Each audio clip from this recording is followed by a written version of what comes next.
Answer বাইরে যারা আন্দোলন করেছে আমরা দেখেছি, আমি আসার পথে আনসারদেরকে দেখলাম, দেখার পরে এরা খুবই রাগী এবং তেজস্বী ভাষায় খুব কথা বলেছে। আমি বললাম যে আপনারা যে আজকে আন্দোলনটা করলেন, সারা বাংলাদেশে যে একটা দুর্যোগপূর্ণ পরিস্থিতি সৃষ্টি হয়েছে, আপনার প্রাণের গাড়িগুলো আটকাই দিয়ে আপনারা এগুলো করলেন, এটা ঠিক হইলো?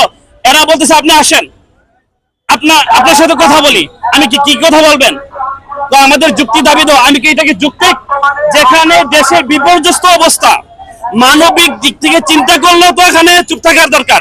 আপনারা তো না খান না, এরা কি না খাই আছে? এরা তো না খায় নাই। মানুষের জান যাচ্ছে, প্রাণ চলে যাচ্ছে, ওখানে এরা নিজেদের দাবি দাওয়া নিয়ে আসছে। এরা আসলে কি আছে আল্লাহ জানে। তো এদের বিষয়ে আমাদের সজাগ থাকতে হবে। আমরা স্বৈরাচার মুক্ত করেছি, তো যেই যে পর্যায়ে স্বৈরাচার আছে, যেই যে সেক্টর স্বৈরাচার ঢুকেছে, তাদের মতো স্বার্থ অন্বেষী একটা বিপদের ভিতরে যে আপনার উপরে